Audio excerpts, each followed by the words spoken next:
Raiders. The Denver Broncos with a win today secure the number 2 seed. Cincinnati has lost. Alexander, 30, 40, and hit there by Ryan Riddle.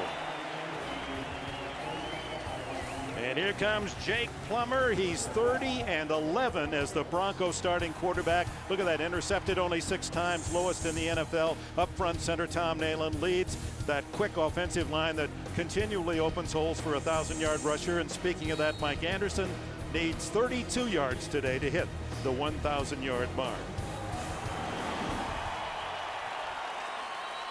Plummer, who has managed the game so much better here in 2005. The Broncos don't beat themselves, and Plummer part of that formula.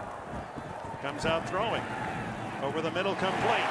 Ashley Lalee to the 45 of the Raiders and a first down. And checking the Raider defense, led up front by Derek Burgess. He leads the NFL, 14 sacks. Burgess has earned a Pro Bowl trip. San Diego State rookie Kirk Morrison leads the Raiders in tackles. And safety Stuart Schweigert has accounted for 4 Raider takeaways. And we were told by Mike Shanahan that the one thing they need to do is get Ashley Lalee more involved in the intermediate routes. And what do we see? The first play of the game, a short crossing pattern that goes for big yardage. Plummer to throw again. It's a screen to Anderson. 40, 35, another 15-yard pickup before Nnamdi Asamoah can make the tackle, the cornerback. Boy, they got the 5-time Pro Bowl center, Tom Nalen. Watch him come out of the middle, number 66, and look at the block he makes to get this going. Goodbye. See you later. He just buries the rookie Kirk Morrison. And boy, an impressive start for the Denver Broncos. Nothing new here at home. 16 yards to Lalee, 15 yards on the screen to Anderson. First down at the 30. Pretty good yards per play average to get started. And the handoff goes inside. Fake going to the wide receiver, and Mike Anderson short yardage on that carry against a young Raider defense. And Norv Turner, if there's been any positive for the Oakland Raiders this year, he's happy about how hard his young kids have played in an injury-riddled year. You mentioned the fact that Jake Plummer only had 6 interceptions. The numbers would tell you that he'll probably stay at that number, as the Raiders have only 4 interceptions on the entire season. That is shockingly low. Mind-boggling. Back to Anderson on the draw. Hit from behind as he crosses the 25 by Derek Burgess. It'll be 3rd and 4. Final in Buffalo and Cincinnati. Let's go to New York. And Dick and Dan, this one of immense interest to the Denver Broncos. Cincinnati, Carson Palmer picked by Terrence McGee, who returns 46 yards to lock up a 10-point win. Puts the Broncos in position to clinch the number 2 seed in the AFC. 37-27 is the final. Thank you, Greg, and what a day for Terrence McGee. He also had a kickoff return for a touchdown. On 3rd down, Plummer to throw underneath, wide open, Rod Smith. 10, 5, and out of bounds at the 2. They get the 3-yard line as they mark it. This is almost too easy for Denver. Well, just take a look at when you come across on a crossing pattern like this, and it's man coverage, your guy gets picked off. 2 Raiders run right into each other. There's no way that Rod Smith is going to get anything other than 15 yards. You get man coverage, and the guy who's responsible for covering you is wiped out by his own teammate. This is textbook by the Broncos here to get started. 80th catch of the year for number 80, Rod Smith, in his fabulous career. Free agent out of Missouri Southern. 1st and goal at the 3. Anderson stuffed. No gain as Asamoah comes up to support Bobby Hamilton, the veteran defensive end. And you heard Dick mention early that because Cincinnati losing, they were in a race with Denver for the number 2 seed. And you know, if you're not keeping that close a track about the seeds, the number 2 seed, that means a bye week. And it is a huge deal. And look at Denver, 24 out of 34. They've punched it in their last 34 trips. That's pretty impressive. So Mike Shanahan's club, with a win today, locks up the number 2 seed and a bye week. That's big. On Christmas Eve, Ebenezer Ecubon comes in defensively for Denver. Plummer to throw under pressure, has to throw it away and through the end zone. That was Danny Clark applying the pressure on Plummer. And Jake Plummer, in my mind, could have gotten getting rid of the football. That's evading a sack. But look how he gets driven into the ground. And Jake took a little while getting up. He was not intending to complete that ball. Intentional grounding, I think, could have been called. He was clearly in the pocket. So it's 3rd and goal as the Raiders try to force an early field goal. The Broncos look for the full 7. And the Raiders charge offside where they drawn. I believe the left tackle Matt Lepsis, false start.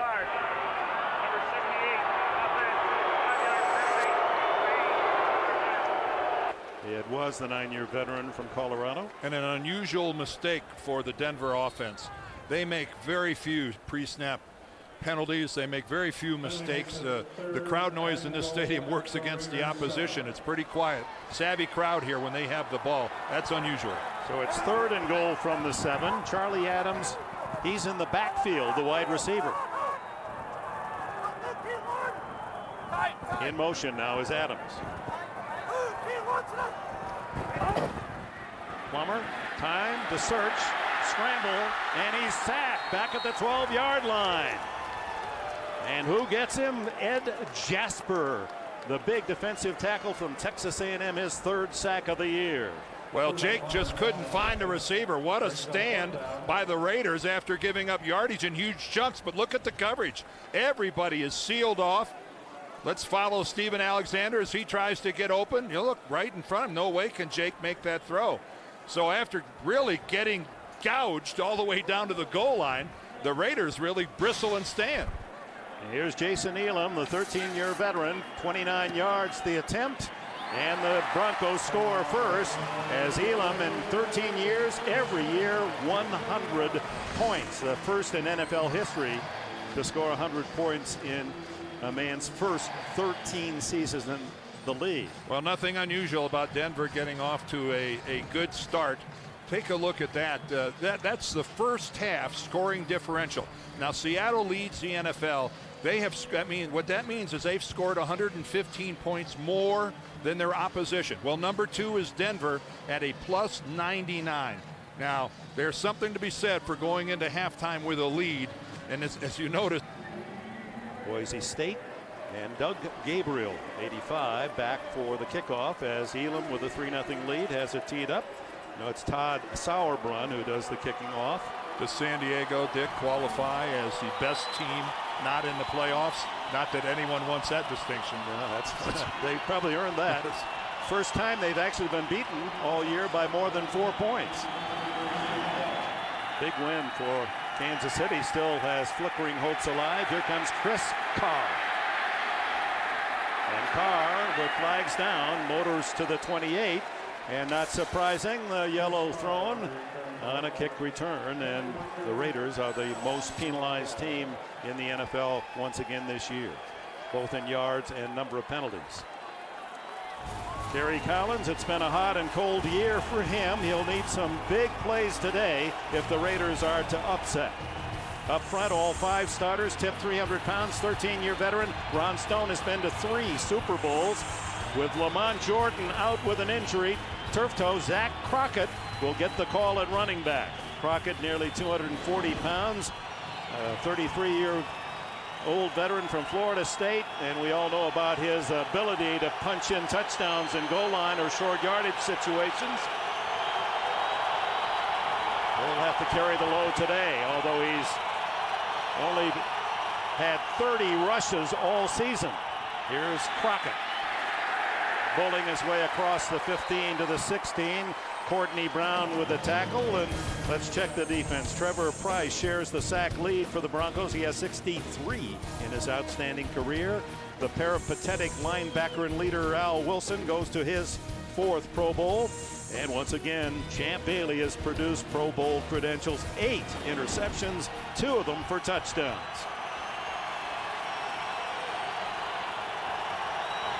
Second down and 7.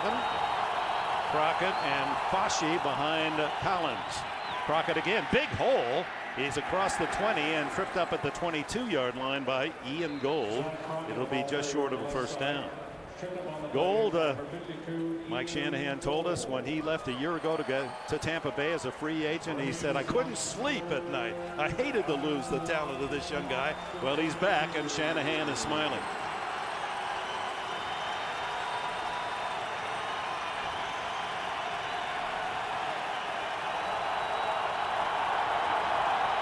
And welcome those of you who have been watching other NFL action on CBS, the Raiders and the Broncos. And the Broncos have an early 3-0 lead, and this is Zach Crockett for the injured Lamont Jordan, picking up a first down, the first possession for the Oakland Raiders, and the first down out across the 25-yard line. Well, Indianapolis playing at Seattle.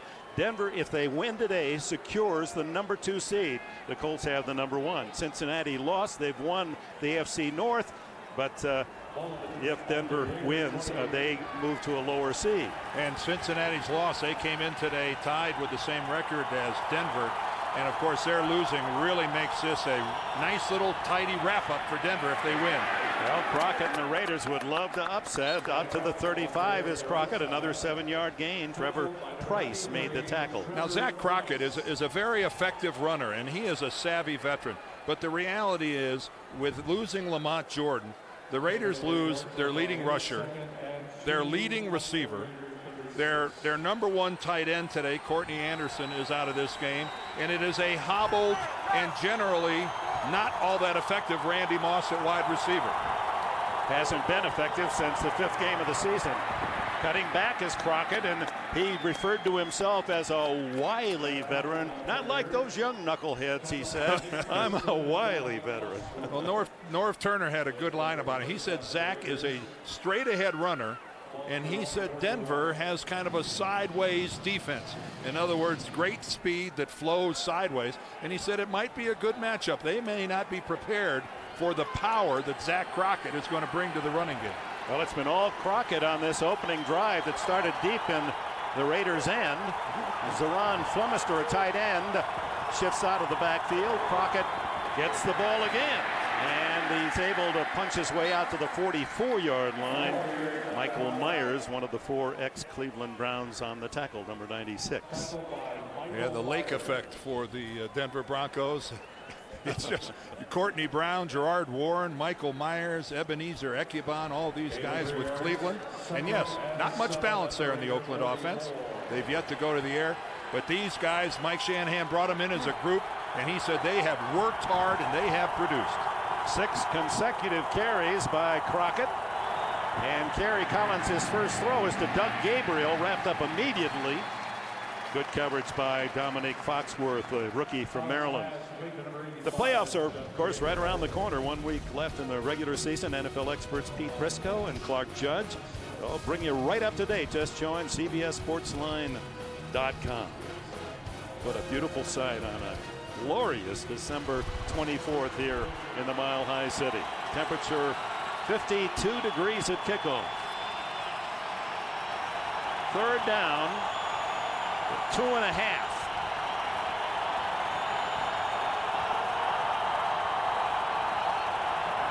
Flag down. That'll be a false start. No play.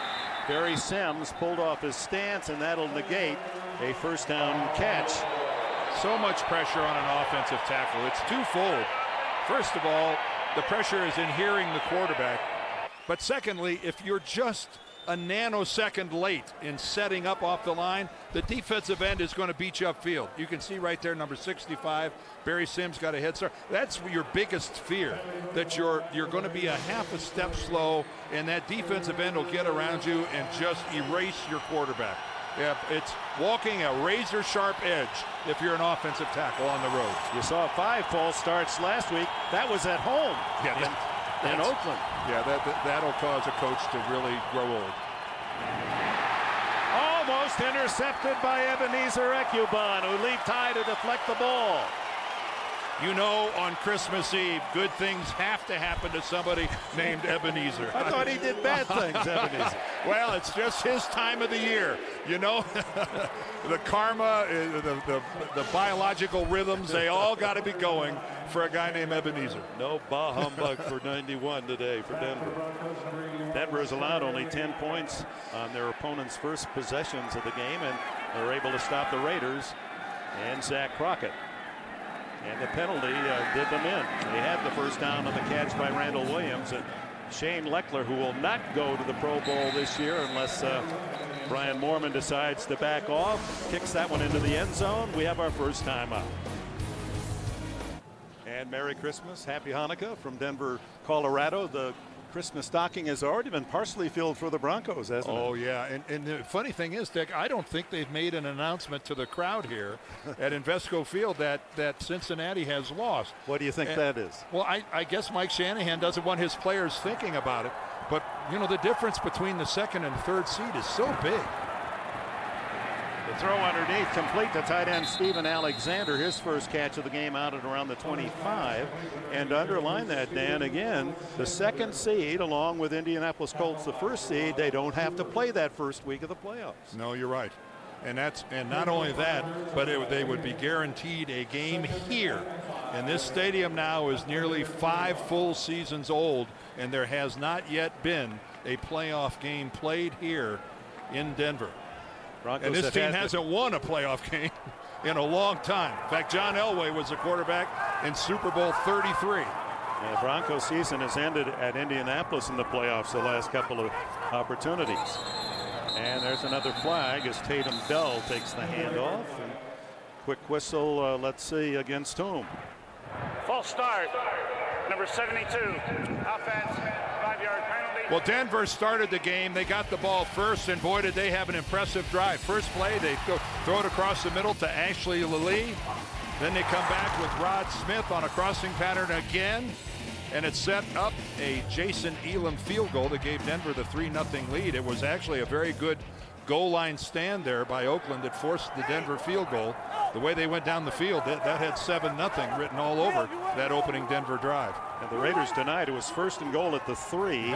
Had to settle for the field goal as Plummer back to throw. Throws to the sideline, and wide open is Ashley Lilly. Spins upfield. First down at the Raider 46. Man, I like that. So many receivers catch a ball near the sideline today and just step out of bounds. Look at the reward. Look at the reward if you're a guy that's willing to step back into the field to play and try to make something happen. This is, first of all, Jake Plummer gets an obscene amount of time to look for Ashley Lilly, but what a good job of turning back to the middle. That's the old YAC, the YAC. Yard after the catch. He gets away from route, the rookie. Good work there by Ashley Lilly. He's off to a good start in this game. You saw 2 catches for 50 yards, 34 on that one. And up the middle to Tatum Bell, the second-year runner out of Oklahoma State. The Broncos, who have always run the ball consistently and very well under Mike Shanahan, and again this year, have 2 runners, Anderson and Tatum Bell, both over 700 yards. No NFL team can make that claim. And there's Ashley Lilly. His first 5 games and the last 9 in terms of catches and what he does with them. Starting a game like that for a receiver, it's got to be like a golfer, and you hit your first 2 or 3 drives, 300 yards right down the middle of the fairway. You start thinking, this is going to be my day. The course record's in trouble. Is that what you do? First couple, 300 yards down the middle? No, it's never happened to me, but I'm just guessing that's how it feels. Must feel good. That's Jeb Putzier, the tight end. And the young guy from Boise State, who is an excellent receiver, has his 36th catch of the season. He's the number 2 catcher on this team. Well, I'm seeing a theme right here. There's Putzier on the left coming across, another crossing pattern. Denver has started this game. That is 3 big plays they've gotten, all on crossing patterns, and Oakland has shown they are unable so far to defend that pattern. Lilly has done it. Rod Smith has done it. Now Putzier. Plummer now 6 for 7 over 100 yards. And the handoff inside for short yardage down to the 23-yard line to Tatum Bell. Mike Shanahan then telling us that as the statistics would bear out, his first 10 catches or 10 runs, he's really piled up some big yards. Look at the average, 5.7. But after 10, a considerable dip. They really deteriorate. And he said, my target is 15. He said, I don't ever want him to handle the ball more than 15 times in a game. And really, with Mike Anderson being the hammer that he is, it's really not necessary. He's got the luxury of having two really capable backs with Ron Dane in reserve. Well fortified, and that's the closet. Here's the boot. This is what Plummer does so well. Throws to Smith, and he's to the 4-yard line. I'll guarantee you that the Raiders spent hours this week working on the Plummer bootleg. And look what happens the first time he runs it. There isn't a Raider in contain within 10 yards of Jake Plummer. They get told, don't honor that play action. Stay and honor the edge. Hold that edge. And talk about a breakdown in discipline. Woo. 107 straight games with a catch for Rod Smith. Now Anderson returns with the fullback Kyle Johnson at the 4-yard line. Anderson outside. Can he get around the corner? Yes, but a flag is down. 2 of them. This is almost certainly going to come back, I would suspect. The Raiders are certainly hoping so and pointing accusing fingers toward the Broncos. Illegal use of the hands to the face. Number 98 defense. Holding. Number 82 offense. The foul's all set. We'll replay it down. So they negate Bobby Hamilton, the foul for the Raiders, and Steven Alexander, the tight end, with the hold, Denver. So they'll play it again. 1st and goal from the 4. Well, Mike Anderson thought he had his 12th rushing touchdown of the year. I would suspect that Mike Shanahan, in this age of passing, who just loves to run the football, wouldn't be the least bit afraid to do it again. Anderson, who needs only 32 yards today to reach the 1,000-yard mark. Second time for him. As a rookie in 2000, he gained over 1,000. This is Anderson. Breaking tackles, fights to the goal line, and is stopped at the 1. You know, Dick, we have seen the NFL every year gravitate to become more and more of a passing league. And most teams throw the ball more than they run it. And that's why it is so refreshing to see Mike Shanahan, who was a college quarterback and you would think would just love to fill the air with footballs. Boy, does he love to pound the rock. And if Anderson gets his 1,000 yards, which he most certainly will, it'll be 10 out of 11 years Shanahan has had a 1,000-yard rusher. And Plummer says, I want a rushing touchdown, and he sneaks it in. Well, that's his second one. He already had one. And the Raiders, I think, weren't expecting that at all. But again, how many running threats can you defend? Jake the Snake. Yep, finds a soft spot right over right guard, and that's because he got wonderful blocks from Nail in the center, Cooper Carlisle on the right side, big George Foster. Nice little soft hole right there at the right guard opening, and he just falls into the end zone. And the try for point by Jason Elam, the all-time scorer in Denver history. And this is, if you're the better team, this is how you declare yourself early. 80 yards, 8 plays, 10-0 Denver. It's a mood for celebration in Denver. They know Cincinnati has been defeated, and a win today secures that precious number 2 seed. And the Broncos jump out to a 10-0 lead, and Todd Sauerbrunn to kick it off to Chris Carr. Good kick to the goal line. And Carr to the 27-yard line. The timeout, 28 seconds left in the opening quarter.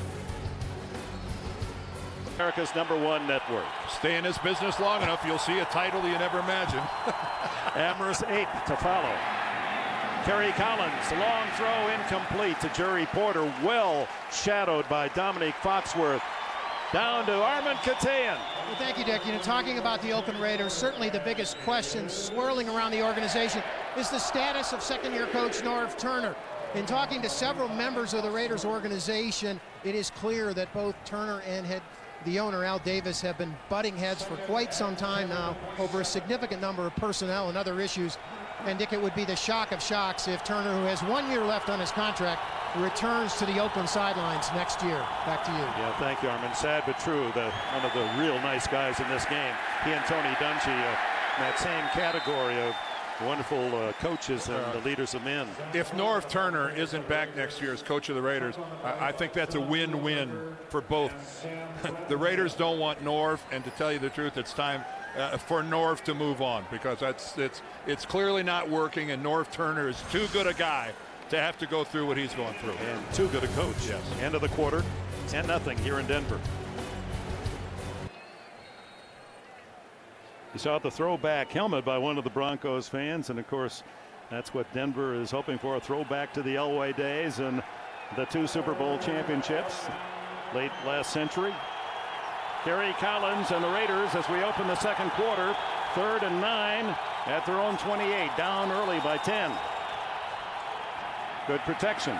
Collins out of the backfield or to the flat. It's the tight end Randall Williams, and Williams starting because Courtney Anderson, normally the starter, is out with a knee injury. Where are they going to spot this, Dick? This is going to be interesting.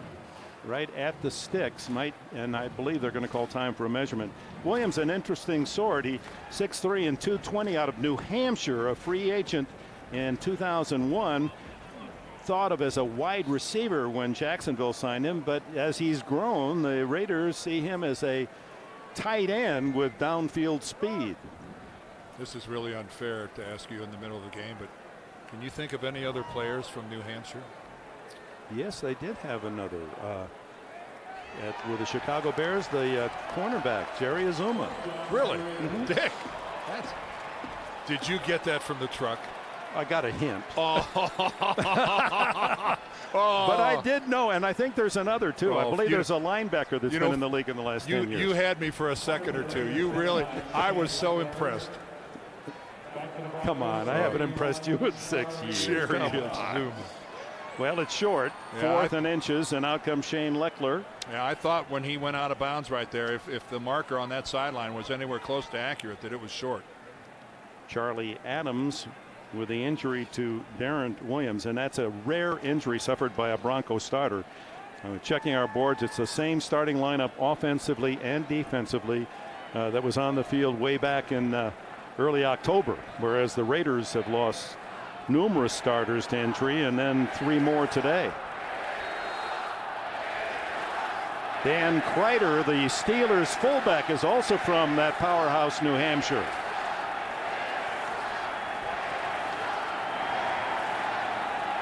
An apparent punt, and Leckler will kick it. Beautiful spiral. He does have a leg. And Adams wisely lets it bounce into the end zone. Touchback at the 20. Hey, my name is Specialist Joseph Wayne Mack. I'm lead, looking for their 12th victory of the season. Lost only 3 times. A disturbing defeat to open the year in Miami, 34-10, but then a 1-point loss to the Giants and an overtime defeat to Dallas. And over the middle, another completion. And that play, Rod Smith has been open the entire game. Let's go to New York and Greg Gumbel. Dick and Dan, here's how it wound down in Tampa. Less than 20 seconds to play in overtime. Matt Bryant, 41-yard field goal is good. Tampa Bay wins at 27-24. The Bucks are alive. The Atlanta Falcons are eliminated. All right, Greg, and with just a game to go, there's still plenty of fans with the fingers crossed, hoping they can get their club into the ensuing playoffs. Atlanta is out.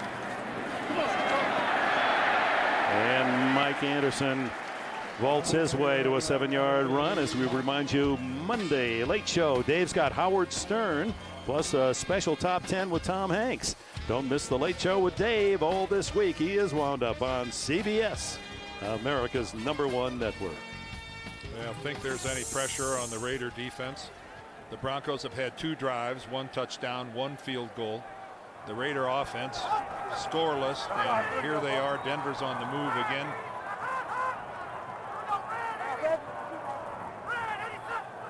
On 2nd and 3, Anderson, first down and more at the 48-yard line of the Raiders.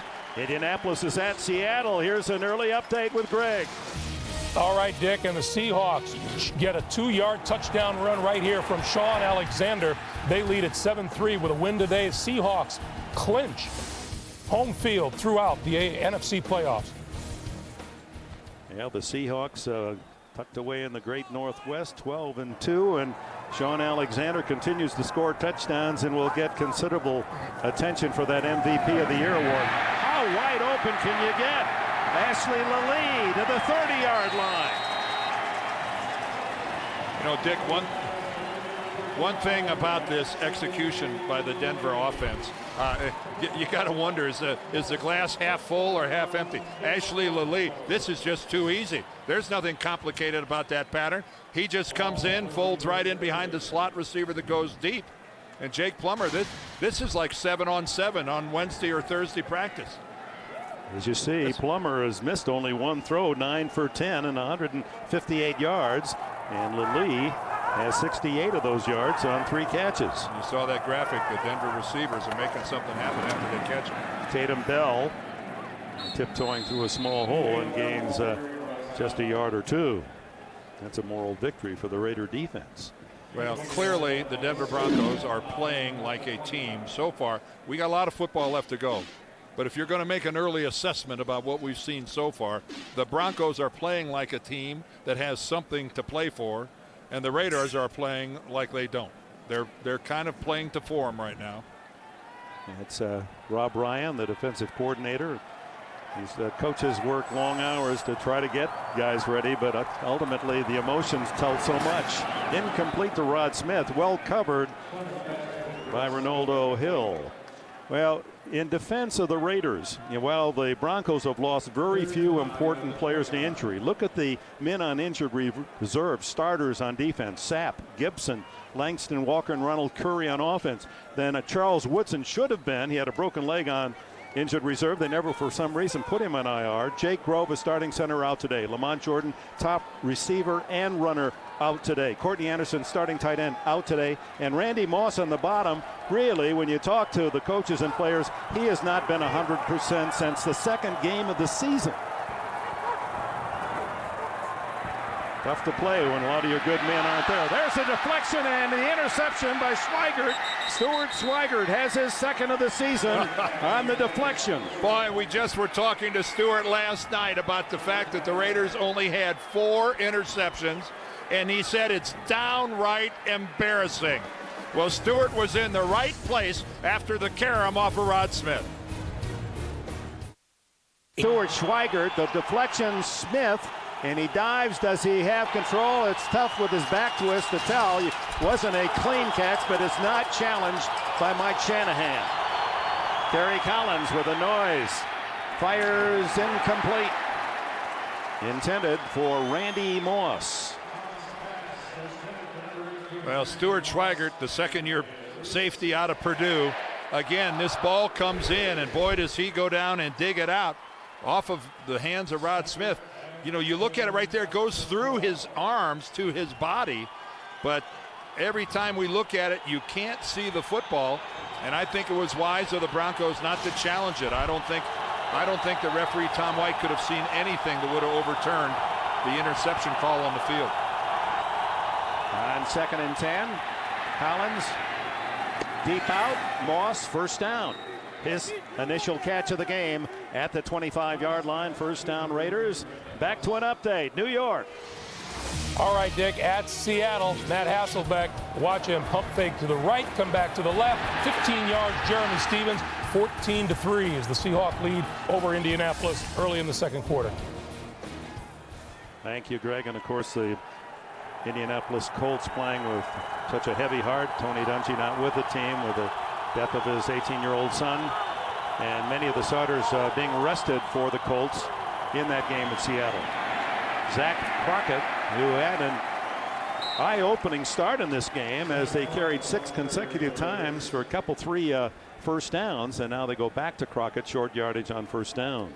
Dick, I just want to go back and say there's There aren't any of us who've spent years in this league in the company of Tony Dungy, whether it was in Tampa Bay, whether it was in Indianapolis, that our hearts just don't ache for what he and his family are having to go through right now. A more universally liked man does not exist in the NFL. Amen. On second down, Collins deep down the middle to Porter, drops the ball. Chad Bailey on the coverage, but Porter let that ball get into his body. That's just lack of focus, lack of concentration. Kerry Collins delivers a strike. That's just right there. You can't do it any better. The coverage didn't force that. That's just loss of focus and let it go right through your hands. They've had that malady throughout the year, not catching balls that should have given them first downs. See, that makes Collins a bad quarterback and Norv a bad coach.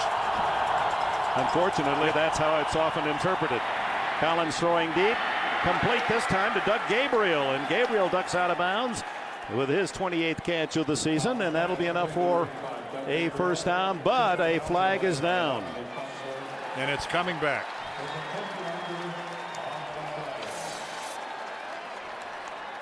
Boy, just when it looks like Oakland is going to take that one step forward, bang, one step back. Holding, number 32, offense, 10-yard penalty, remains third down. So the running back, Zach Crockett, trying to help out on the coverage, guilty of the hold.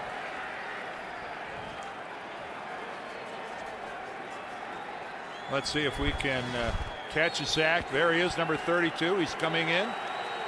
You can, boy, there's a big-time hold by Adam True on Al Wilson. He's got Al Wilson under the throat. I wonder if Tom White didn't mean to say 62 instead of 32. That would apparently be the situation. He had a stranglehold on Al Wilson. So Adam True playing at center because of the injury to Jake Grove, a knee injury.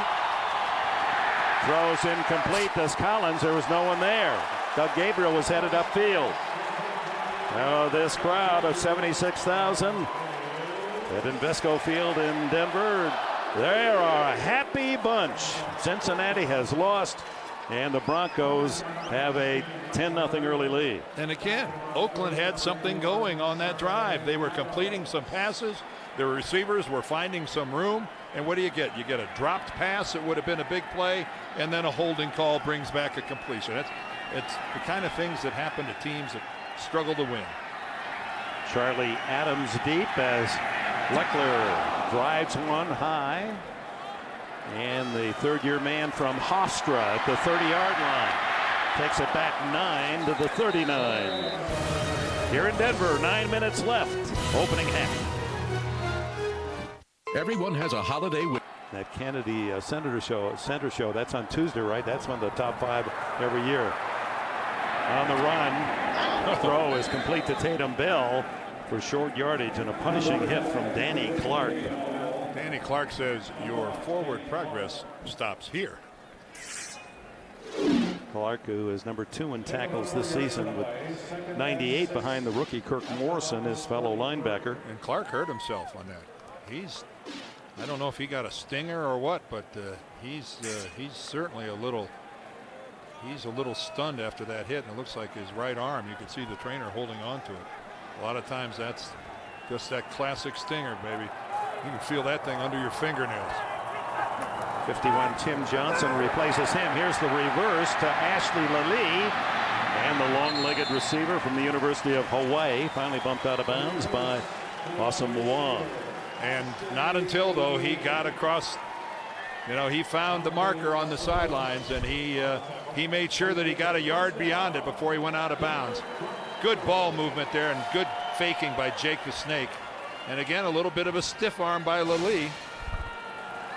Out of bounds right at the 50-yard line. The Broncos have moved the ball consistently. 11 first downs, stopped on the last drive on the deflection. The ball through the hands of Rod Smith, usually reliable, and only the 7th interception against Plummer all year. This is Tatum Bell for a couple to the Raider 48-yard line. Bobby Hamilton with the tackle. Well, Great day in Denver, Colorado. Temperature in the 50s. And oh, the skiers are smiling. They're saying over in Vail that it's the best early snow in nearly a decade. And yeah, so don't be confused by the fact that it's this warm. Look at that. There in the sun, it's in the 60s. Don't be confused. There is great skiing going on. I guess the mountains have just had more than their fair share of snow. So everybody's benefiting from it here. Makes you want to shush, doesn't it? Makes me happy. I'm happy when I'm here. It's in the 50s. Second down and 8. Give to Bell. Caught in the backfield by Derek Burgess. And Burgess, who leads the league in sacks with 14. So he's on a charge off that corner on every play. Ran right into the runner. Now this is something you don't see. You can see he just gets inside George Foster, the right tackle. Watch Foster. He overextends, goes too far to the outside. And a lot of times, if you're not real quick, you take that inside route, you're not fast enough to recover and get back outside. But Derek Burgess is so fast, he's able to gamble, go inside, and still get back outside and catch a quick guy like Bell. Wide open is Lilly. That's redundant. He's been wide open every play. Stanford Rout, the rookie from Houston, made the tackle. Well, Lilly came into this game with only 34 receptions, but he's going to pad that total before this thing is over. Working again against Nnamdi Asomugha. It's a zone defense by the Raiders. You can see Asomugha giving ground, waiting for Rout to come in and help out on the inside. But again, these short and more intermediate patterns by Lilly. What you have to be afraid of, though, the guy will scorch you long.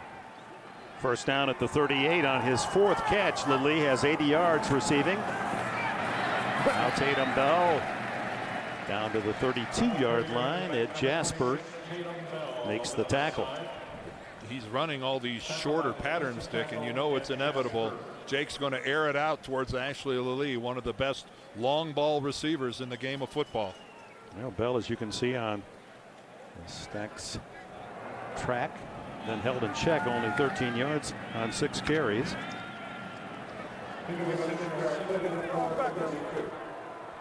Mike Anderson in now for the Broncos.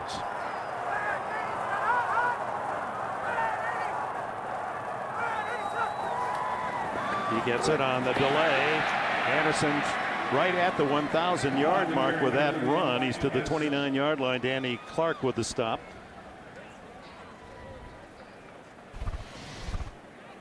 And that indeed gives Mike Anderson, for the second time in his career, 1,000 yards rushing. And for Mike Shanahan, testimony to his dedication to running the football. 10 of the last 11 seasons the Broncos have had a 1,000-yard rusher. And what a fine comeback for a quality guy like Mike Anderson, who had 1,487 yards as a rookie. He had 3 other years where he continually got less yardage, missed all of last year. The throw is wide open. Alexander, the tight end, down to the 17. Ronaldo Hill, the defender. Another first down. Well, Jake Plummer is just working the field, letting everybody get in on this play action, and still with pressure right up the middle, he's still able to find Alexander, who makes a wonderful leaping catch. The crowd here, you hear the background, they're just responding to the announcement about Mike Anderson's 1,000 yards. This is a guy that was on IR last year with a groin injury, and talk about perseverance. He worked his way back.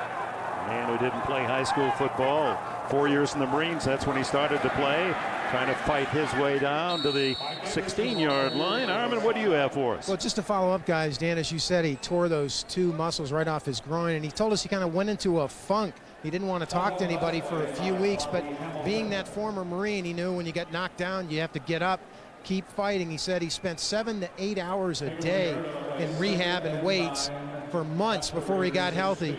He came back to training camp this year, and Gary Kubiak said it was the best camp he had ever seen by any athlete he'd ever coached. Back to you, Dick. Yes, Armin, and the other is that even though he was injured, he knew the game plan every week as if he was going to play.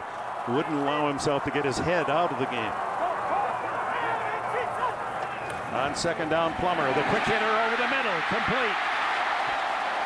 It's to Rod Smith, and he stopped at around the 2-yard line. First and goal again for the Broncos, just inside the 2. I have always admired Rod Smith's ability running out of the slot to go into heavy traffic, knowing he's going to take a hit and catch the football.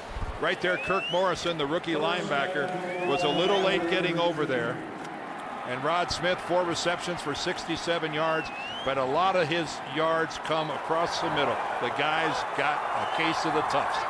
And Jake Plummer has riddled the Raider defense, 200 yards in the first half. Anderson plows it in. The Broncos 16-0.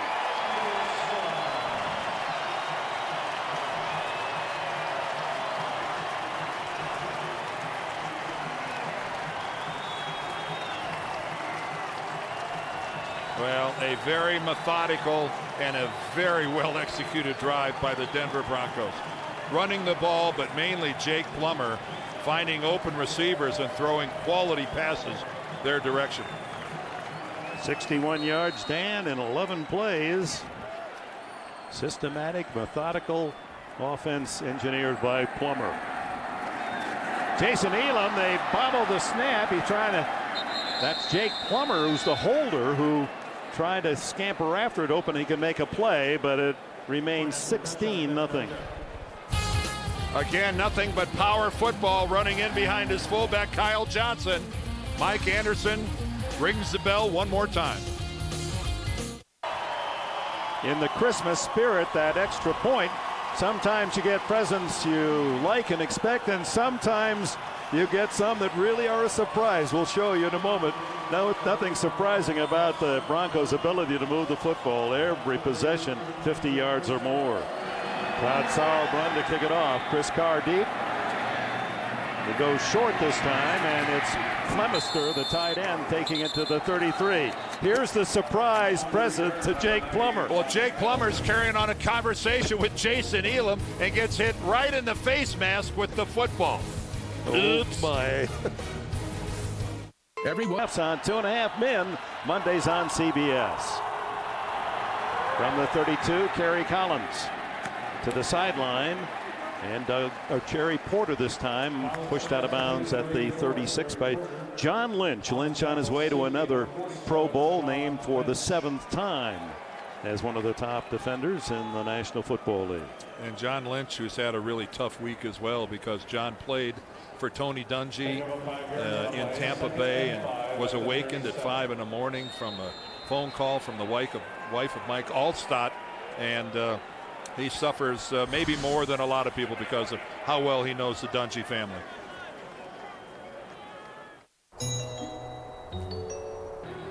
And welcome back. We talked about the hit series 2.5 Men. We'll talk about missing this player, Lamont Jordan. That's like being without 2.5 men. He's their leading receiver with 70 catches, leading rusher 1,025 yards, but a turf toe has taken him out. Zach Rocket, and now Justin Fargas, number 20, sees his first duty. Kerry Collins to the sidelines, incomplete to Doug Gabriel. Great play by Champ Bailey. Bailey got in there just at the last second. Look at Champ laughing. Oh, it must be fun to be that good.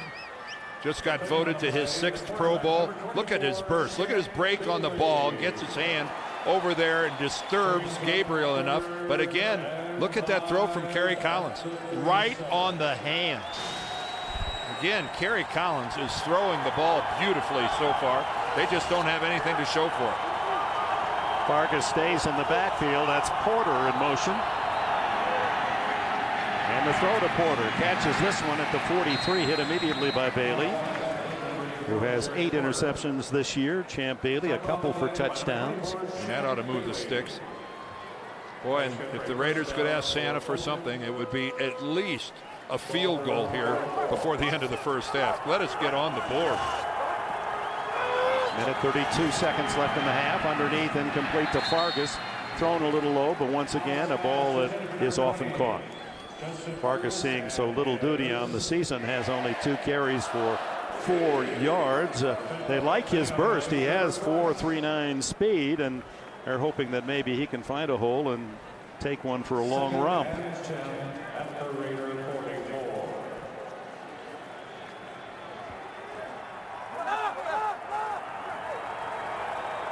Gabriel to the left, Randy Moss to the right. Little confusion as Randall Williams, the tight end, moves in toward the tackle. And Collins fires to Moss. What a catch by Randy Moss. First down at the 32. A one-hander by Moss. A one-hander by Moss into good coverage.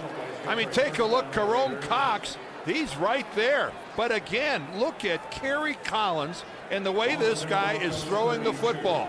There's the classic Randy Moss, the hand up in the air. Now he threw it back over his outside shoulder towards the sideline, but Moss makes the adjustment. Kerry Collins, he is throwing the pill. Moss's second catch, that one good for 24 yards. 1:23 left in the half. Collins trying to get his team on the board, throws complete to Porter, and Porter down to the 23 of the Broncos, a gain of about 8. Jerome Cox again on the coverage. Well, Jerome Cox is the nickelback for the Denver Broncos. He's the first DB to come into the game. And then use Sam Brandon if they want to go to what the Mike Shanahan calls the big nickel. Brandon number 42, Cox number 40. But right now, Kerry Collins says he's kind of feeling it. A touchdown here would change the complexion going into halftime. Second and a long one to the end zone for Moss. Knocked away by Champ Bailey. Boy, what a name. Champ is what he is. That was a certain Raider touchdown. That Randy Moss had that football. You could put this in the bank until Champ Bailey knocks it out of his hands. Randy Moss had that football. There's not a doubt that would have been a touchdown until Champ Bailey knocks it away. And he knocked it away, I think, before Randy Moss had it long enough to really what you have to do now. Take a couple of steps, a football move to declare possession. What a play. And Collins spends one of his 3 timeouts. Much more. The gang will have it for you coming up on the Sprint halftime report.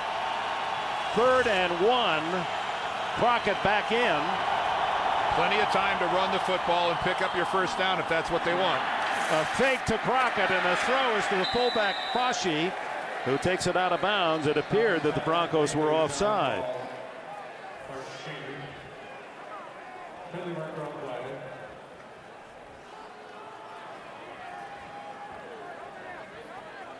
Fashi, who has his 6th catch of the season, if it counts. Offside, number 93 defense in the neutral zone.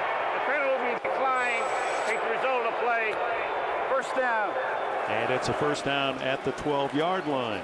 Well, a real effective job that time by the Raiders of getting in the I formation, showing the power run, and then going ahead with the play action and throwing it out to the fullback, who's not a big part of the passing game.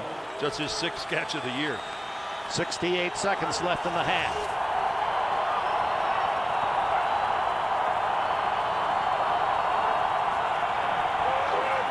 Collins underneath. Porter to the 3-yard line. Oh, did he get hit by John Lynch. But a nice pattern that way. They had 3 receivers bunched up to the side. They run 2 deep, and then Porter falls in behind. But boy, did he get hit. Earlier, listen to Jerry Porter going across the middle.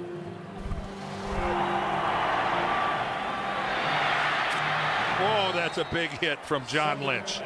Look at him get up right now. Jerry Porter, that was a pretty good timeout right there. He needed a few seconds to regroup. Tough to see in this altitude.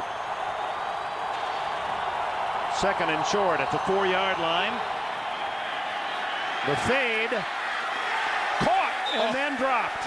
Randy Moss and Jerry Porter were there, but so was Dominic Foxworth, the young defender for Denver. Sometimes I wonder if guys like Dominic Foxworth don't really just benefit every day from being on the same team with Champ Bailey. Randy Moss elevated, went up after it, but Foxworth fighting him all the way. Look at that. Randy Moss, so close to being able to control that ball. But again, that's a rookie. That's a rookie in Dominic Foxworth. So 3rd and 2. Collins firing. Intercepted in the end zone by Nick Ferguson.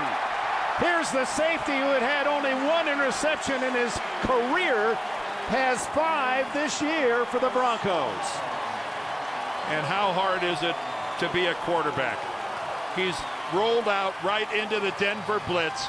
Kerry Collins under pressure. Watch when he comes to the right. He's going to roll right into Al Wilson, and he's going to roll right into Ian Gold. 2 guys coming upfield, and after a really good half of throwing the football, Kerry Collins ends the first half with just a horrific throw into the end zone, right to Nick Ferguson. You know, again, the Raiders, I'm sure, just scratched their head. How can this happen to us? And he started with so few interceptions, and now 8 straight games with a pick. Only 12 total in the season, however, for Collins. The quick tosses to Todd DeVoe out of Central Missouri State, and short yardage for Denver and Jake Plummer, and they'll use one of their 3 timeouts. Out with 2 remaining and 37 seconds on the clock at their own 21-yard line. Perhaps Mike Shanahan hoping he can add to that 16-0 lead with a long play. Sends Rod Smith and Charlie Adams to the left, and the lead to the right. Mike Anderson, the running back.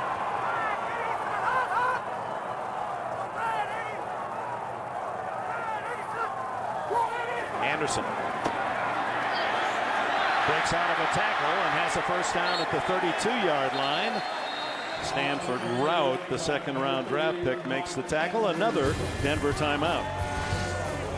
In the end zone to stop the Raiders, enjoying a 16-0 lead, seconds remaining before halftime. And Jason Elam, who has a share of the longest field goal ever kicked in NFL history, 63. But there's a more predictable line if the Broncos can get down around the 36-yard line of the Raiders. Was Denver just calling timeouts to run draw plays? I'm thinking they got to try to find Lally. If you're going to take the timeouts, well, then you better go long. Tatum Bell into the game, and it's to Bell, who has excellent speed, hit at the 39 and stuffed by Ed Jasper, 295-pound defensive tackle. And another timeout, the last for the Broncos. So Mike Shanahan, former Raider coach, has used his 3 timeouts, and 21 seconds now show on the clock. Had to advance the ball to the 40-yard line. If the goal line was at midfield, I could understand. Meanwhile, Jake Plummer with a sterling first half throwing the ball. 15 for 18, 209 yards. 1 interception, but that not his fault. It went through the hands of Rod Smith. And another run. Tatum Bell to the 42-yard line. And with no timeouts left, presumably, maybe 1 long throw, and that's it, as the Broncos quickly come to the line of scrimmage. 5 seconds left, and that'll do it. I have no explanation for what the Broncos just attempted to do. You got them, you flaunt them, you spend them. I guess. That's the end of the half, and matching the number of their quarterback, Jake Plummer, the Broncos lead it 16-0. Armin? Coach, with that number 2 seed now well within reach, you guys have really controlled this game right from the start. Well, hopefully we can keep it going here in the second half. You know, we're playing at a real high level right now, so hopefully we can keep it going. All right, Coach, thank you. Dick? And that's the end of the first half, 16-0 Denver. You're watching the NFL on CBS. Stay tuned for the Sprint halftime report. And happy holidays from the Mile High City. Denver with a look at the halftime statistics, and understandably very much in the favor of the home team Broncos. The time of possession, the yardage, the whole works. Everything just favors Denver. Jake Plummer already 205 yards passing, but Denver has just possessed the football, and then of course when the Raiders had a chance, they just didn't get it done. Tale of 2 quarterbacks, isn't it? Well, it really has been. And you know, Jake Plummer started off so efficient, spreading the football all around. Rod Smith on a crossing pattern. It could have been at least a 16-3 or maybe even a 16-7 halftime score. And who knows, had they scored a touchdown there, what it would have done to their emotions and style of play in the second half. But it's 16-0 as they get first possession. Chris Carr on the kickoff return. Got a little room on the outside, but it's cut off by Todd DeVoe, the wide receiver, and then a fumble. Oh my, if the Broncos come up with this, how devastating for the Raiders' slimmest hopes as they may be at this point. No official word.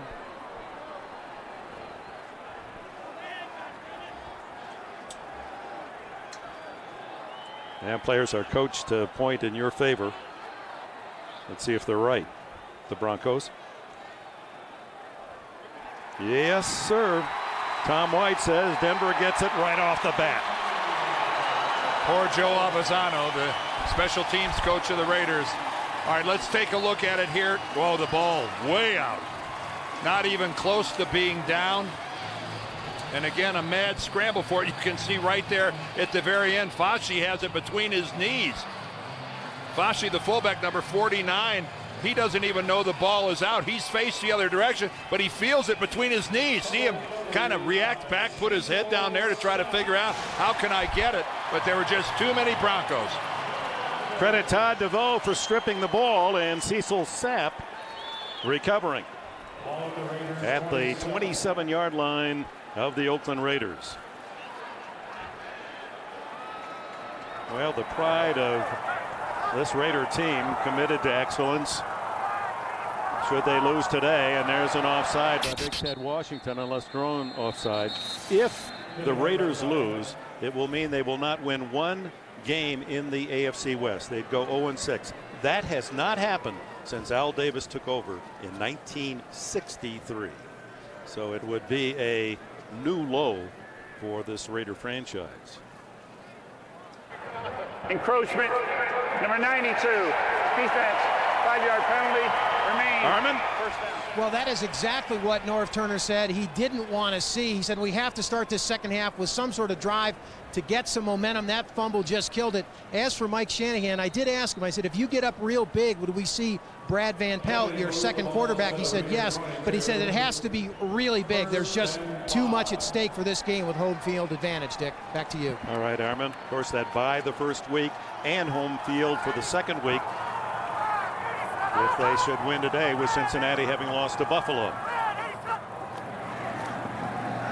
Tatum Bell slices to the 17-yard line, close to a first down. Dick, we're talking about the Raiders.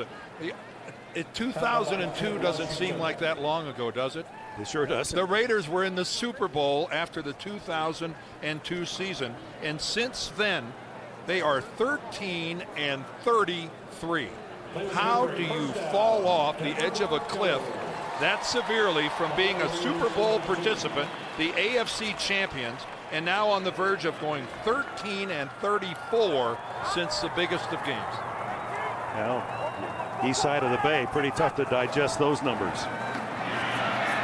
Bell vaulting his way to the 15 on first down, gains a couple. Bobby Hamilton with the tackle. And when we talked with Norv Turner yesterday, he said one of the things that I have to compliment my team on and my coaches is that physically, we won't turn it down. In other words, that's a first sign when you see players missing tackles or not blocking well, that he feels confident that his team has played hard, although in defeat. He said as a coach, you look for it. You look for the wandering eyes in practice. You look for that loss of focus. And he felt pretty confident that his guys would respond to the challenge and at least compete hard. Plummer looking for some frosting. Incomplete. Intended in the far corner for Ashley Lee with Fabian Washington on the coverage. We haven't said much about Fabian Washington today, but Turner paid him the ultimate compliment. He said he's the best rookie corner that I've seen since I coached Champ Bailey at Washington. Well, he got thrown into the fray when Charles Woodson broke his leg, and he's starting at Woodson's spot there over at left corner. Now keep in mind that Fabian Washington has a lot of things, but he's got one thing in excess: speed. He ran a 4.29 at the combine. That's the fastest of any rookie in the NFL. 3rd and 8, and Plummer had to throw quickly as he was under heat. Rod Smith was the intended target, and I believe it was Kirk Morrison, that rookie from San Diego State, who shot through untouched. And he shot through right up the middle, right into Jake's face. You can see Carr comes on the blitz, just too many guys. more guys coming than the Broncos have blockers, and Jake is the guy that pays for it. And I tell you, Kirk Morrison better watch out, because it looked like he got a hand on the helmet of Jake Plummer. He could have gotten called for a shot to the head. 33 yards the field goal attempt by Elam, and he's 2 for 2 today. And 23 of 29 on the season. Full time, 7 o'clock Eastern and Pacific time. Sauerbrann's kickoff, and he roots this one into the end zone, and Chris Carr will take a knee. First down at the 20 for Oakland. Hey, this is John Lynch of the Denver Broncos wishing it. Leading 19-0. These Denver fans ready to root an unbeaten home season. It would be the 5th time in history, and the last 2 times they did it, they won the Super Bowl. Zach Crockett at the 20-yard line as the tailback. Fake to him. And the throw to Porter, and another one goes through the fingertips. Indianapolis and Seattle, 2 outstanding teams. Here's an update. With an outstanding football player by the name of Sean Alexander. Matt Hasselbeck, 6 yards to Alexander, his 26th touchdown of the season. That's 1 shy of Priest Holmes' NFL mark. 21-6 Seahawks, 3rd quarter, guys.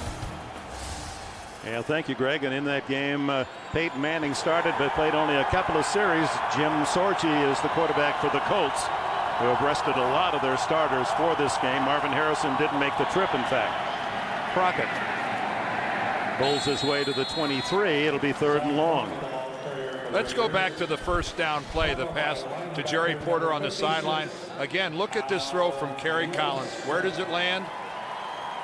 Ooh, just a hair long.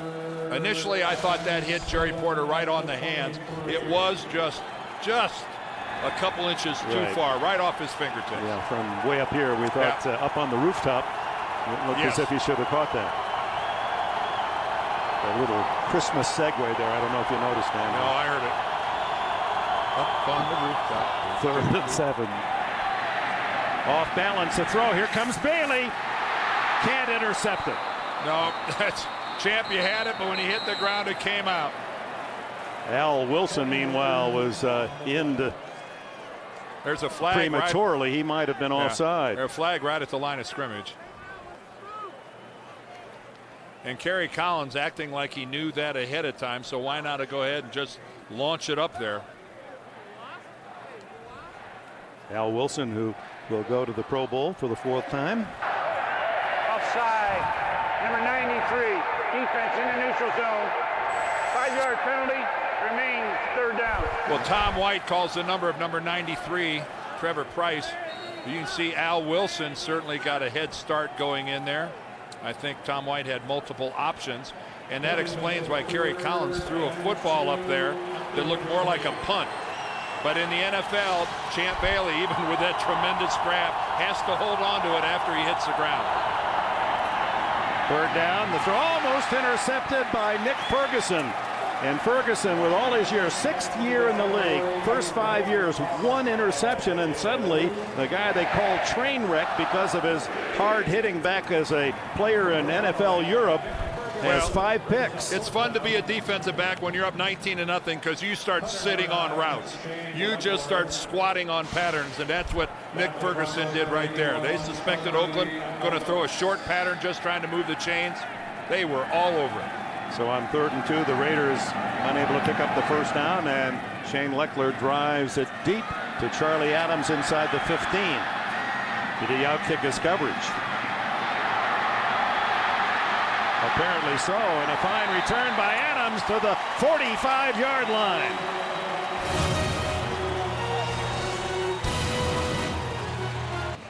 Here's why some teams are good. Watch Keith Burns right here. This is a classic block in the back, but he pulls up.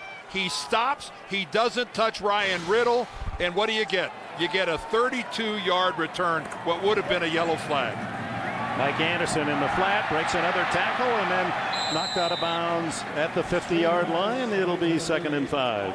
Jared Cooper with the tackle, and Monday on CBS, looking for the smartest. Of your veteran, and he really looked like it on that. You can see that's where it's so easy to lose your discipline. You've run all that way. You want to hit somebody, but he pulled up very smartly. Tatum Bell takes a handoff on 2nd and 5. And he's on his way down the sidelines. Finally brought down at the 15-yard line by Jared Cooper.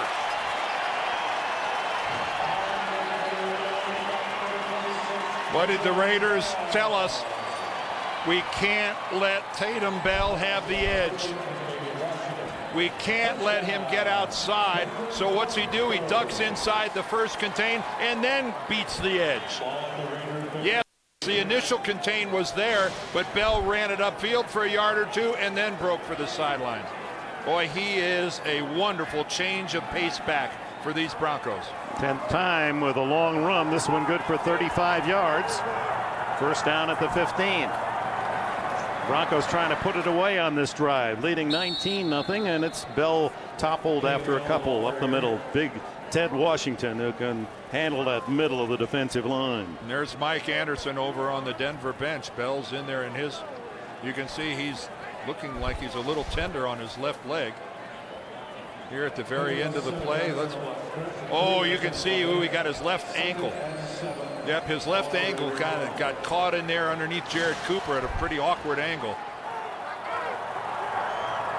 2nd and 7, Bell replacing Anderson, the lone back. He gets the call. Ripped down in the backfield by Tommy Kelly, the 300-pound defensive end. That looked to me, Dick, like a good time for an audible. There was a Raider in every gap, and they went ahead and rushed it anyway. And Mike Anderson, in the old athletic jargon, trying to walk it off. Yeah, that was what trainers didn't even bring out the bandages in the old days. Just walk it off. Walk it off. Yeah, you look at him, he's trying to get up on his toes, trying to see what that feels like to put all his weight on that ankle. 3rd down and 11. Closer to 11 than 10. Plummer looks to the end zone, throws deep. Broken up. Asamoah denied Todd DeVoe a touchdown. Asamoah, who has played 3 years for the Raiders, a talented corner, and yet hasn't a single interception.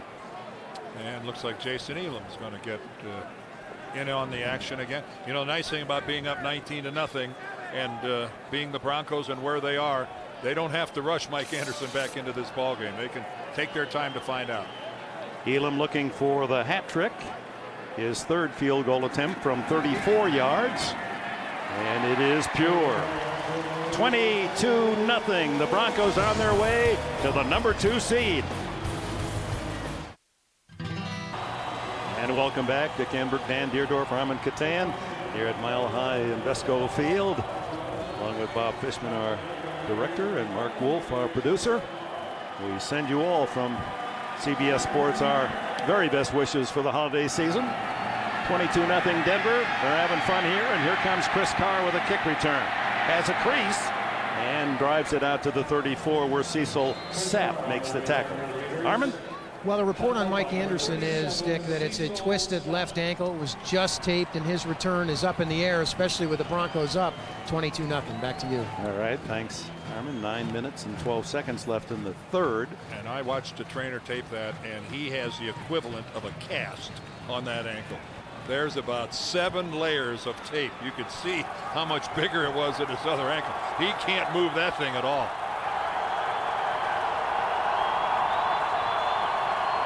Down 22-0. Kerry Collins looks for something good to happen, and he's able to get it to Zach Crockett, who runs it out to the 40-yard line, and Ian Gold brings him down after a gain of 6.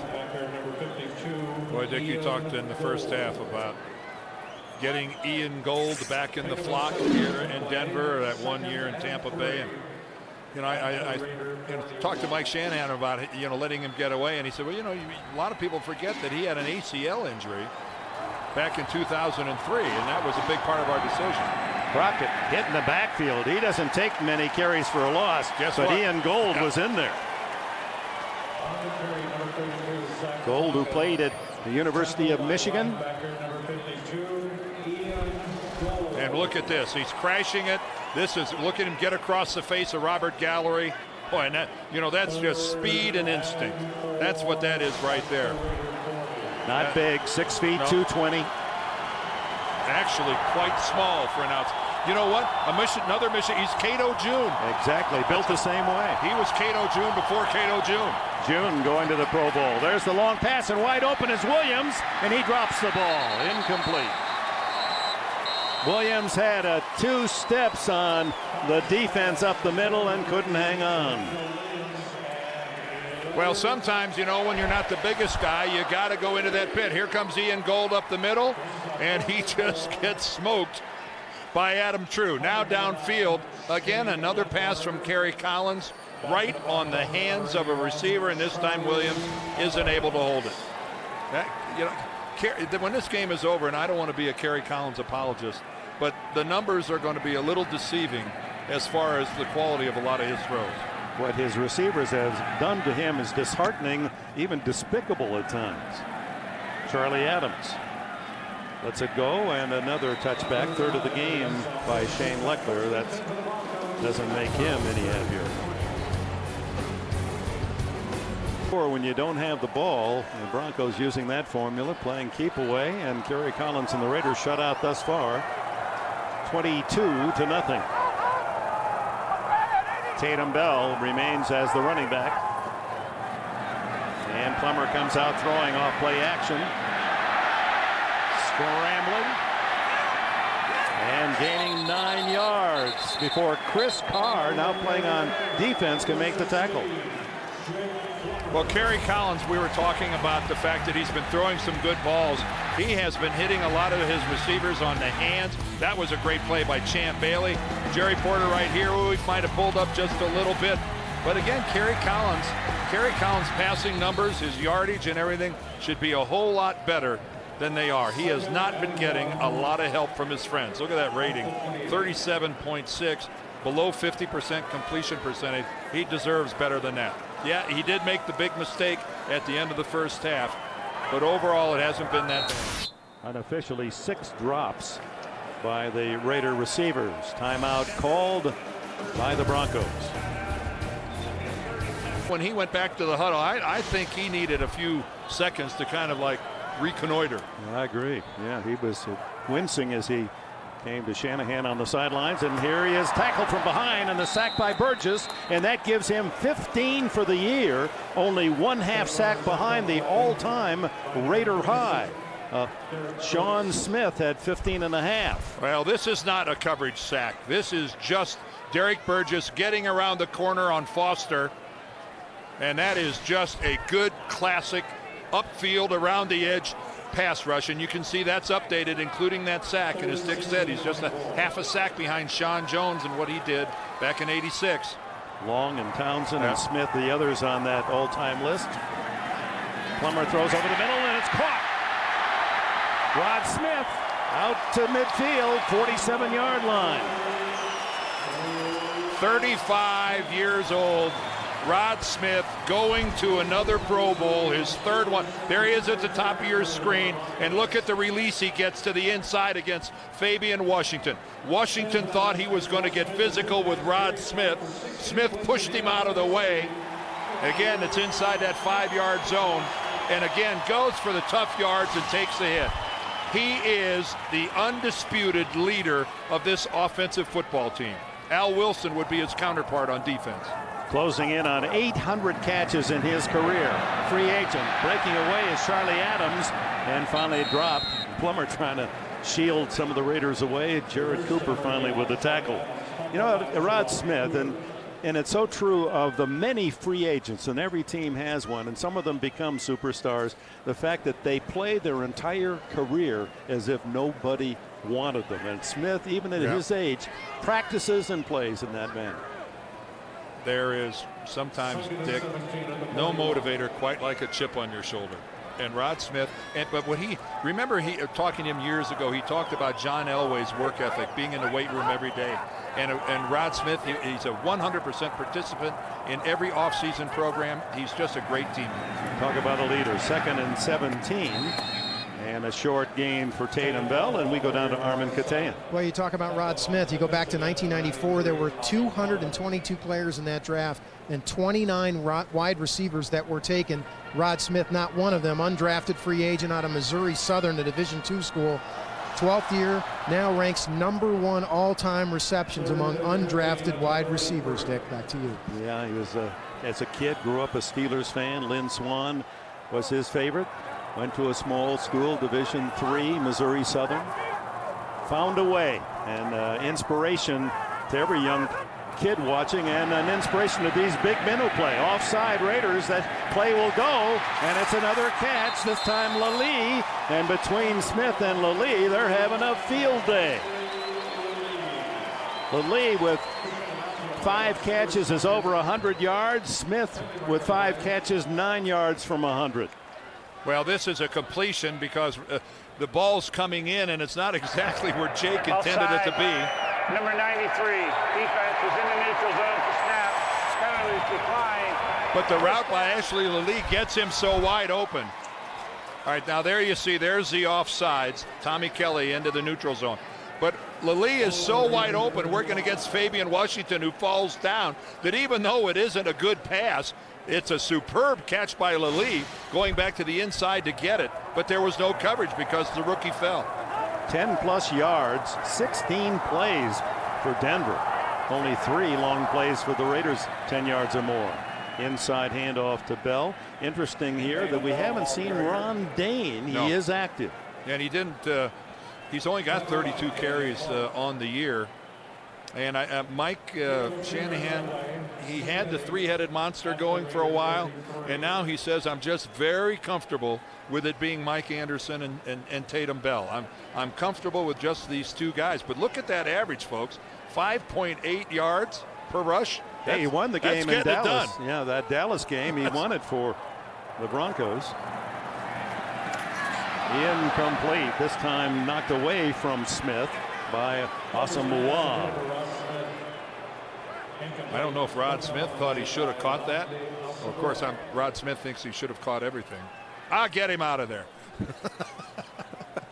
Boy, you could belong in the Boo Bird section. I just have so much admiration for Rod Smith and players like him, but he's just the consummate professional.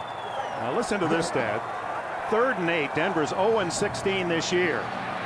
0-17 as Plummer just did get it away as Derek Burgess was on top of him once more. Instinctively, Jake Plummer jumped in the air just as Derek Burgess was coming into his legs. Talk about pocket awareness. Watch from Jake's right. Here comes Burgess. Whoa, Jake sees him at the last minute and just jumps up and gets his feet off the ground. That little leap might have avoided some serious injury. Elam's going to try a 52-yard field goal. He's 3 for 3 from 29, 33, and 34. And this one slides off to the right. Never had a chance. Oh, but the crowd appreciated the effort. They were into it. His longest this year, 51. That would have been the best of 2005 for Elam, who once kicked a 63-yarder to tie Tom Dempsey's longest ever NFL field goal.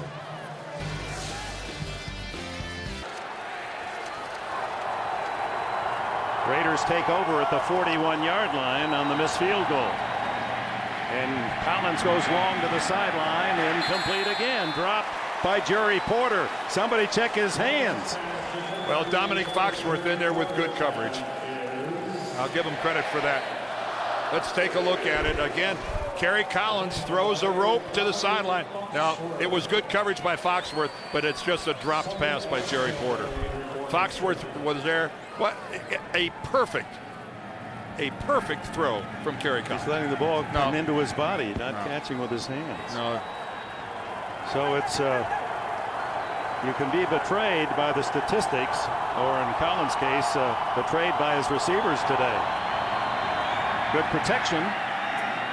And this time Porter able to dive, and much tougher chance, makes the catch, and 11-yard gain and a first down. Well, he owed that to his quarterback. He owed that to his teammates. Go down and dig it out.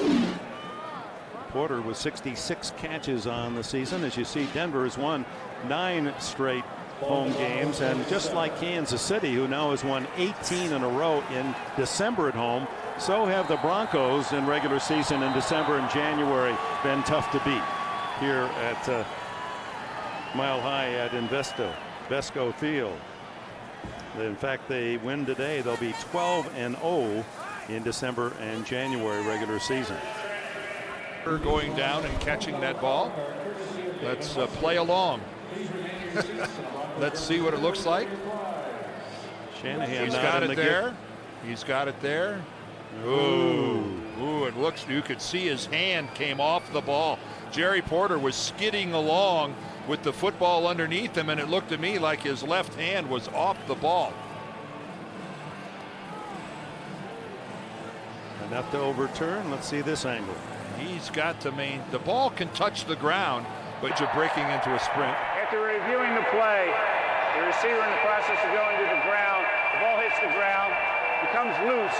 It's an incomplete pass. The ball will be returned to the 42-yard line, third down. Please reset the game clock to 2 minutes and 52 seconds. Well, Mike, 2:52. I'm sorry, falling on deaf ears with Mike Shanahan. Bad blood goes way back. And he delights in the fact that he has dominated this series since becoming the head coach of the Broncos. He delights in that like he delights in nothing else. So it's 3rd and 10 for the Raiders at the 42. Collins to the sideline. Tough catch by Doug Gabriel. Defended by Foxworth, who was all over him, and Gabriel steals it. And Kerry Collins putting on a clinic with the sideline passes. Folks, this is when they say, do you have a strong arm? You know, this is one of the patterns that they wonder. You know, when you talk about a college quarterback, can he throw this ball? Folks, that is a laser from Kerry Collins. Nobody ever questioned Kerry Collins and his arm strength when he came out of Penn State. Second catch for Gabriel, well earned, and a first down at the Bronco 44.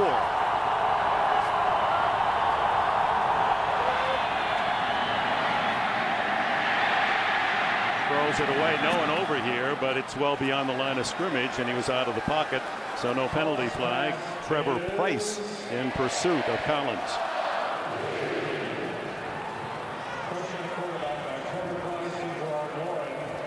Trevor Price has been a constant for this Denver defense ever since he was drafted in the first round back in '97. He's just a football player, and he is big and strong and athletic, and he knows how to get it done.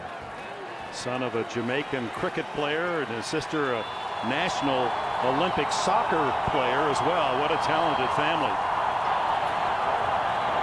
Crockett. And since the game started, when Crockett dominated on the ground in their first possession for the Raiders, he's been held in check now with 37 yards. The Raiders stuffing the ball down their throat, running it. 3rd and 8.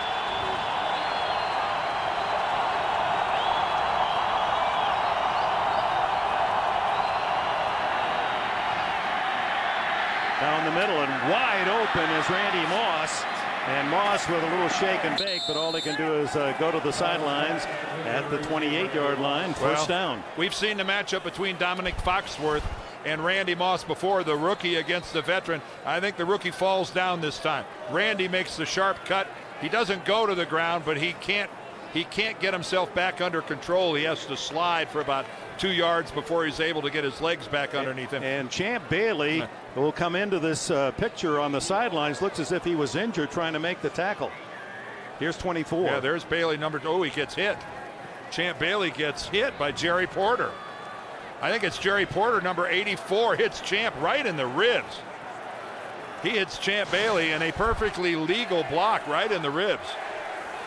That could be a critical loss if serious, as Bailey replaces him. With Darren Williams, who's injured, Carl Pema, and Dominique Foxworth, 3 rookie corners, all can truly play. First down. Raiders trying to get on the scoreboard.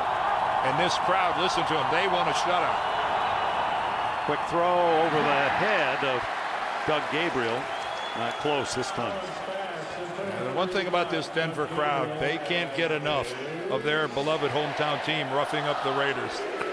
Everyone. See a lot of silver and black jerseys. It's tough to find one in the 76,000 in Denver today.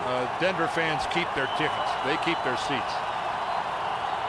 Again, Crockett looking for help on the play call. Down the middle deep and caught inside the 15 by Moss. And another tough catch hit as he received the ball. And now Al Wilson. Al Wilson looks like he's having a tough time getting up. Let's take a listen to this. Al Wilson still sitting on the field. Listen. Ooh, big hit. Big hit, but something. Now there's many sighs just went out there in Bronco land as Champ Bailey goes back out to play. Oh, the Raiders pick up the first down on the tough catch by Moss at the 13. Final seconds, third quarter. Blitz. And the ball knocked away, covered by the Raiders. I thought I saw Collins' arm going forward. Barry Sims fell on the ball, but they're going to call it a fumble. Let's take a look at this all-out Bronco blitz. Oh, that's right. The ball gets knocked away. John Lynch just took it right out of his hand. Watch this coming from the left side of your screen. Yep, John Lynch knocks the ball loose. That is a fumble. The Raiders recover back at the 30. The end of the third quarter, 22-0 Broncos. Day that reached 60 degrees here at the stadium. Feels more like Memorial Day. 2nd and 27 after the fumble. Collins to the sideline, and well covered was Randy Moss. No chance. Yeah, good job there by Denver. They come up like they've done almost every down, show all-out blitz, and then they all drop back into coverage and only blitz 3. Raiders rushing game shut down again. Lamont Jordan, turf toe, probably out for the rest of the year, and with that, the Raiders already with only 4 wins this year and stripped with many starters with injuries, without their top rusher and top receiver Jordan. Playing a team already in the playoffs, Denver, but now the Broncos want that prized number 2 seed. And this one is deflected, incomplete. Flag down in the secondary. But if they rule a deflected pass, this penalty may not stand. This is why we're having the conference. Doug Gabriel was the intended receiver.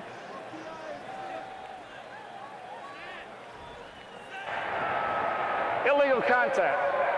Number 40, defense. Prior to the ball being thrown, 5-yard penalty. First down, automatic. Well, Tom White did a good job of explaining it, that it happened prior to the ball being thrown. Looked like it. Did that bounce off the helmet of Trevor? Trevor Price got hold of it. Where's the illegal contact? Right there, well beyond the 5-yard. Well beyond the 5 yards. Jerome Cox gets the flag. So on 2nd and 27, that's a big penalty because the Raiders pick up the first down. Ball at the 25, and Collins looking for the first Oakland score. Intercepted almost. Oh my, DJ Williams had that one thrown right into his numbers. Boy, I just mentioned to you during the break there that we haven't heard much from DJ Williams today, but this pass from Collins, oh, it's back behind him a little bit. All his momentum was moving him to the right, and the ball was back behind him. His second-year linebacker, this guy is good. He had some rookie year last year. Yeah, he led the team in tackles as a rookie. That's tough to do when you have an Al Wilson playing with you. So 2nd and 10, and they're going to run out of time. That'll be a 5-yard penalty. Collins totally lost track of the play clock. He didn't even see it. Kerry Collins was just, he had no clue that he was running out of time. Al Wilson returns, so more good news for Denver. Neither Wilson nor Bailey, 2 Pro Bowl electees, have been seriously injured. In fact, 3 of these Denver defenders will go to Honolulu. John Lynch joins Wilson and Bailey. And offensively, Rod Smith joins them to make a quartet of horses out in Honolulu. Timeout called by the Raiders. small chunks. This is the 12th play of the drive, and they've moved 28 yards. Snail's pace as Collins looks deep, then throws short to Crockett. And Crockett dumped at the 21-yard line by Jerome Cox, the rookie from Maryland. And when we talked about the rookies in that back four, Darren Williams, Dominique Foxworth, Jerome Cox, and Carl Payma, 4 rookies on this Denver team as defensive backs, and they're all contributing. I would say that Mike Shanahan had himself a pretty good draft when it comes to analyzing talent. 3rd and 5. Here it comes. No play, no play. Everybody in a blue jersey was after Kerry Collins on that one. And Randy Moss looked as if he had made a great break and was open in the end zone. Number 88, offense, 5-yard penalty, remains 3rd down. Zeron Flemister, who is a blocking tight end. So 3rd and 10. Well, we'll see what look Larry Coyer, the defensive coordinator for the Broncos, brings this time. He brought 8 on the last one. Probably show that look again. There's 8 on the line of scrimmage right there. Here they come. Throw to Moss, incomplete. And that was a prayer. Jerome Cox stayed with Moss, and Collins had to get rid of it. He was going to be inundated. Well, I guess Denver didn't feel the need to mix it up. It's exactly the blitz they ran before. 8 guys coming. That's 1 more than the Raiders have a chance to block. That time Ian Gold is the man loose, and Kerry Collins. He did identify the single coverage, and he tried to put it up there with Moss. Maybe could make a play, but it was just overthrown.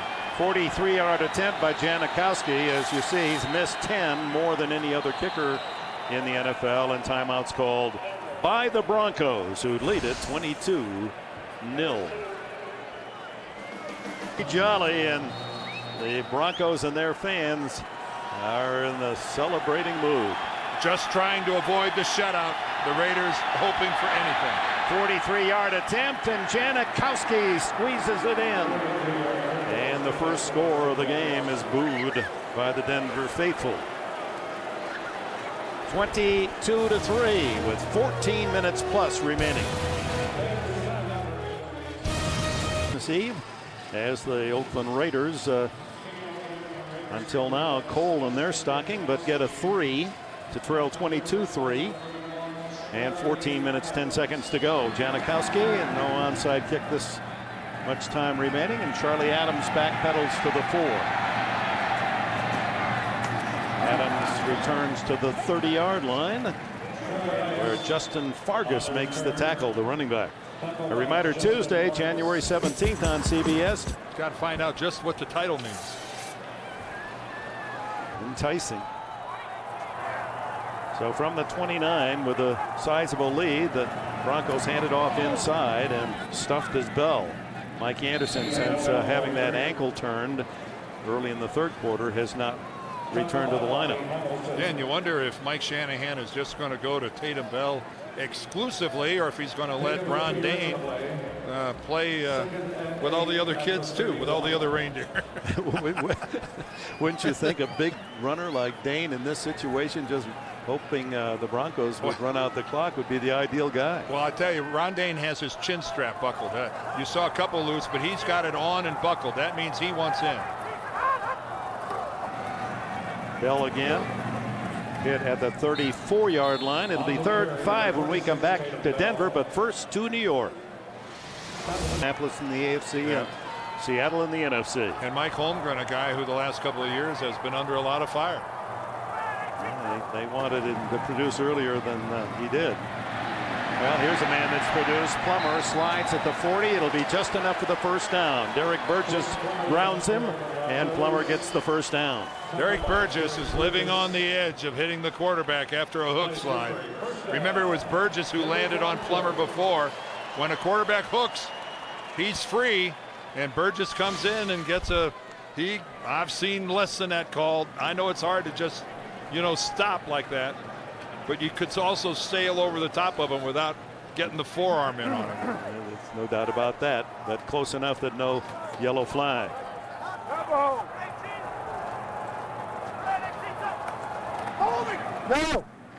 Tatum Bell, this is an exercise in chewing up the clock for the Broncos, who have that 22-3 lead.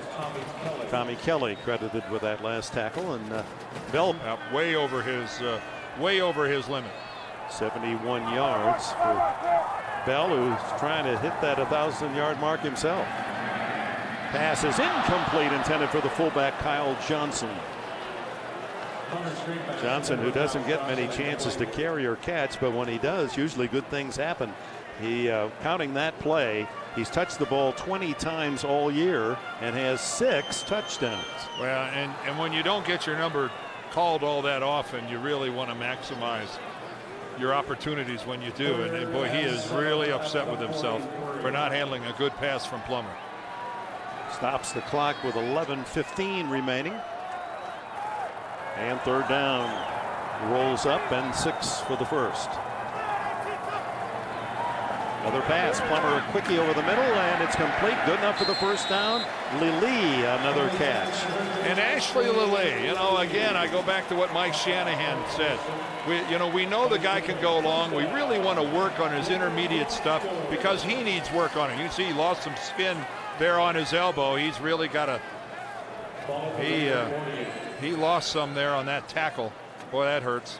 But the reality is Ashley Lilly today has worked shorter patterns into traffic and really had a fine game today, doing stuff outside his norm, which is the deep ball. Ron Dane is in the game now, a tailback. His first carry, the big man plowing forward, 245 pounds, the former Heisman and Doak Walker winner back in '99 out of the University of Wisconsin, former New York Giant. And the Giants, by the way, will be playing next weekend at Oakland, and a win against the Raiders for the Giants secures their precious playoff spot, and the NFC East as well, does it not? Yes, and this running attack of Denver, you know, coming into this game, 4.2 per carry for Anderson, 5.7 for Bell, and 5.8 for Dane. Back to Dane, the great Dane they called him at Wisconsin, and tackled at the 40 where it'll be third down and 2. There's the NFC playoff picture with Seattle, Chicago, Tampa Bay, and the Giants all clinching, or at least division leaders, and Carolina and Washington the wild card in the best spot, with Dallas and Minnesota in the hunt. But only Seattle clinching the big one in, and apparently with a big lead against the Colts, the #1 seed. So the bye the first week and home field advantage secure. Dane needed 2 for the first down. This is going to be close. Depends on the mark. And it looks as if he was able to nudge it forward just enough. Yeah, he separated himself from the pile, and it looked like he got enough for the first down, and he did. That's where those extra pounds. That's where those extra pounds come into play. A little power. Has to be judged a disappointment when he was with the Giants, being a #1 draft pick, the 11th player selected in 2000. But in his brief appearances here with the Broncos, has shined, especially on Thanksgiving Day against Dallas. Burrows to the 35, where Ted Washington wraps him up. And the clock continues to run toward the 8-minute mark. Mike Shanahan, since being dismissed by Al Davis and the Raiders and finding his head coaching home here in Denver, 11 years, and he's won 2 Super Bowls, and probably of all his victories, and Merry Christmas to all of you and to your mom and dad. Well, where Mike Shanahan is going to end up is Canton, Ohio. Dane, good solid hit. Tim Johnson with a tackle, and here's an update in New York. Greg? All right, Dick, in Seattle, final moments, and Jim Sorgi has registered the touchdown pass. 6 yards to Troy Walters, but under 2 minutes to play. Seattle in control, 28-13. Well, and the little man, the receiver, not Marvin Harrison, that was Troy Walters. But I believe that, Dick, that Mike Shanahan at his age, he's going to keep coaching for a while. He's already got 2 Super Bowl wins in the bank. I think Mike Shanahan is in the process of forging what I think is an automatic Hall of Fame career. Third down and a long throw by Plummer. Incomplete to Charlie Adams. Good coverage. Asamoah running right with the receiver, as well as Chris Carr. Fourth down. So with a 22-3 lead, Mike Shanahan goes for the bomb. And it looks now like they're going to punt it away. But they effectively ground away at the clock. Todd Sauerbrunn hasn't had to swing that right leg much today, except on kickoffs. This is his first punt. Man, he's going to get paid for it too. You know, it's the beautiful part of being a punter. He's going to get the pay, gets paid the same whether he kicks or not. No wonder you big guys up front frown when you lofts it high. No one down there for the Raiders, and it's covered by the Broncos at the 5-yard line. Well done. Well, he deserves to get paid for that. Carl Pema was there first. Excited Christmas morning. See what Santa brought for them. He'll be up there tonight. Yeah, these Raiders already picking them up, I understand, way up by the North Pole. From the 6-yard line, Terry Collins and the Raiders. And it's Crockett breaking tackles out to the 11-yard line. This is the season to be merry, isn't it? Well, that means you've got to get engaged first. And congratulations to Carrie Brooks. She's one of our star camera persons. And is she happy? And Brent Robinson is a lucky man. Carrie Brooks, who has worked all the holidays and all the sports, and one of the very best. There they are. Carrie, the daughter of Rich Brooks, a long-time successful coach in the pros and collegiate ranks at the University of Kentucky currently. Now, that wasn't him with the antlers on. Sometimes coaches disguise themselves. No, not Rich. Her fiance. Oh, there you go.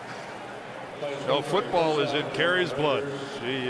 She was born to it. Yeah, Brent better like to watch football and be involved, because, or all sports for that matter. I've seen her take some pretty good hits on the basketball floor as well when a guy's running up the sidelines, and she has that sideline camera and she knocks him aside. Back to Crockett. The Broncos playing run, understandably, and the Raiders try to cross him up another 5 yards as Al Wilson slow getting up. Al is, I think maybe Al ought to head over to the sideline for a minute. Al's nicked and he's trying to play through it. Think he's tough? Wilson claims to be 240, and that's the weight of Zach Crockett. So that's a couple of mountain Rams button heads. Hit in the backfield this time by Wilson, who says, "I'll get you back," and stops Crockett for no gain on 2nd and 5. It is so apparent that Al's playing nicked. He's playing banged up. Not coming out, though. You think football's in his blood? What do you think? I think so. Captain of the national championship Tennessee team in '98. Justin Fargas now replaces Crockett on 3rd and 5. And the throw to Moss. Good move, and it's enough to get him across the 30. Oh, Champ Bailey's so upset. He just lost his footing. He squared up mano-a-mano on Randy Moss out there, and Champ thought he was going to be able to make the tackle, but he lost his footing. Moss with 5 catches today and 72 yards. That gives him 53 catches on the season. It's his 2nd worst total. But you got to consider the man played with a hip, rib, and hernia injuries, groin injury. Fargas, rare carry, and he didn't want to quit, does he? Good effort out across the 40-yard line. Well, we've got a flag down across the field right at the line of scrimmage. Marco Coleman may have jumped offside. Offside, number 95. Defense, 5-yard penalty. Remains first down. Somewhat curious here, although 22-3 is the score, that the Raiders not showing any indication to try to get down the field in a hurry. They're running the ball as if they had the 22-3 lead. I think that's a concession by the Raiders that their passing game isn't good enough to get them back into this game. Collins now to throw. Underneath, wide open is Williams, the tight end. And he's knocked out of bounds at the 45 in Denver territory by Sam Brandon. First down. Well, we mentioned that the Raiders host the Giants in the final game of the season next weekend. And for the Denver Broncos, they go to San Diego. That looked to be a very big game, a Saturday game, in fact. But the Chargers and their fans bemoaning the loss at Kansas City. They're out of the playoff picture. Meanwhile, Denver hoping that as they secure this win, they'll be able to really celebrate this holiday weekend, knowing they've clinched the second seed. That's Fargas out of the backfield, and he doesn't get out of bounds. Down to the 36-yard line where Gerard Warren gets it. And I'm glad to see that they're going to the air. I mean, not just don't just capitulate and do nothing but hand off the ball. You know, you ran the ball successfully. It has set up a little bit of a play action game, and don't go down with there's the old saying, don't go down with any gas left in the tank. Use it all here. Try to score. Isn't that the idea of playing the game? Second down and 1. Yeah. Here's Fargas through a big hole, and a first down at the 25. John Lynch makes the stop. First down, and the clock now under 3 minutes to go.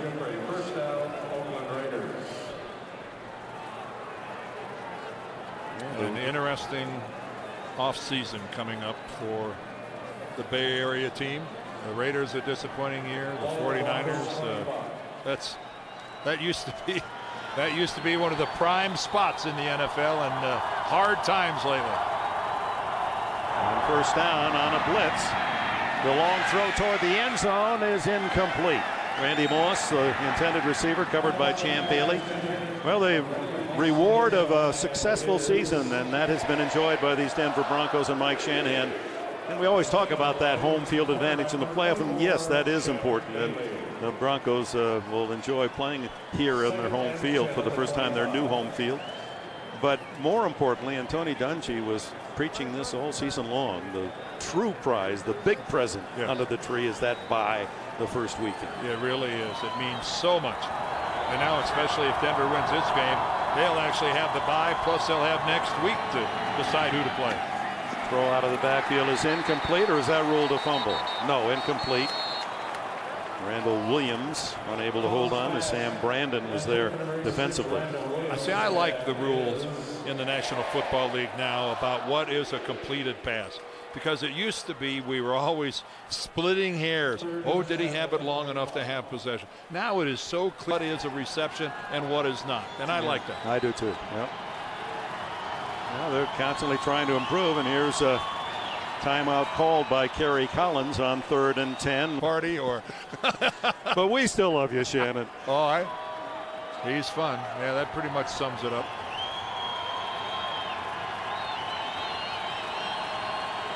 So 3rd down and 10.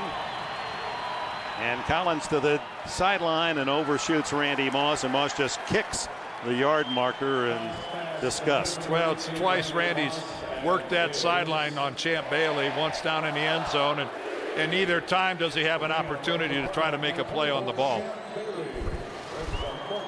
You know, all you want as a player is a chance to at least let me make a play, but that ball way over his head, and yeah, you see him puts a pretty good soccer kick on the 10-yard line marker. But again, it's just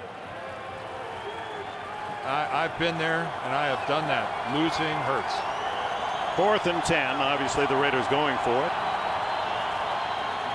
under a full blitz. Collins has no receivers open. This has to throw it down the middle. Well covered was Doug Gabriel as Dominique Foxworth denies, and the Broncos take over on downs with 2:04 left. And they can truly celebrate now. They know they have what the fans came to cheer, and that's the second seed. Indianapolis and Denver played his freshman ball at Michigan State, where his dad was an All-America linebacker, and of course Brad Van Pelt, a star with the New York Giants for so many years. And his job is to hand off to Ron Dane, and that'll take us to our 2-minute timeout. 22-3 Denver. Will you marry me? And Kerry Brooks, where the Denver Broncos have beaten the Oakland Raiders. It's a matter of running it out for Bradley Van Pelt. 2 minutes to go. Raiders have one timeout, whether they'll use it or not. 2nd down and 7. And Dane, the obvious call, and Raiders there in tandem to bring him down. Jake Plummer, another solid, efficient day for this quarterback. One of the, when you look at him compared to some of the guys like Collins, right, big men that play that position in this day. I mean, Peyton Manning, a lot of people don't realize how big Peyton Manning is. Right, but mobility is what Jake does really well. But it's his decision making that has changed so radically. Like Mike Shanahan said, he's not afraid to take a sack. He's not afraid to throw the ball away. He realizes that's not the end of the world. Jake always felt pressure that he had to be the guy to win the game. He realizes he's got talent around him, Dick. He doesn't have to do that anymore. Did Denver take a timeout? Van Pelt did, yes. Hello. Well, and a lot of that due today to just terrible cooperation from his receivers, who dropped nearly a dozen balls. This coach won't have any trouble finding work elsewhere. I guarantee you his phone will ring off the hook if he and the Raiders part company. A great football mind, and he has a lot of friends in this league. But the one thing Denver did today, Dick, that I liked was that they're the better team, and they came right out, right off the bat, scored on their first 2 possessions, and asserted their superiority right off the bat. Now cleaning up on 3rd and 5. Back to Dane, and he stopped a yard short of the first down, so the clock runs at 1:05. Now there'll be a punt and a play, and that'll wrap up, put the ribbon on this game, and we'll all go home. Hopefully there'll be some airplanes waiting for our crew. We'll race to the Denver airport. Yeah, if you're out there at United Airlines and you got your monitors on, wait for our guys, won't you please? There's one chance to get home on Christmas Eve. Chris Carr is back.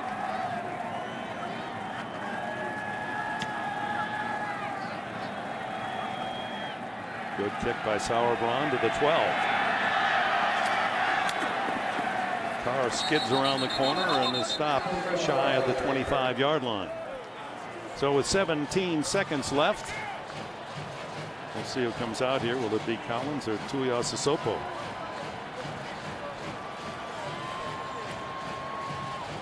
One would figure, Dan, that's Collins, handoff, and that will wrap it up officially.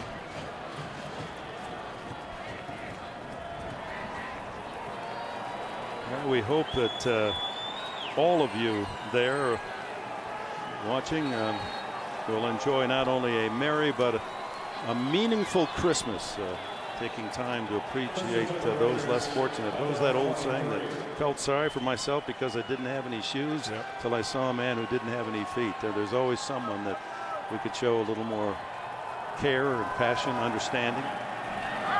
There's Justin Fargas, and Fargas picks up about 14 yards out to the 37-yard line, and that will be the final play here at Mile High Invesco Field. Congratulations to Mike Shanahan and the Broncos. They've earned the #2 seed tonight on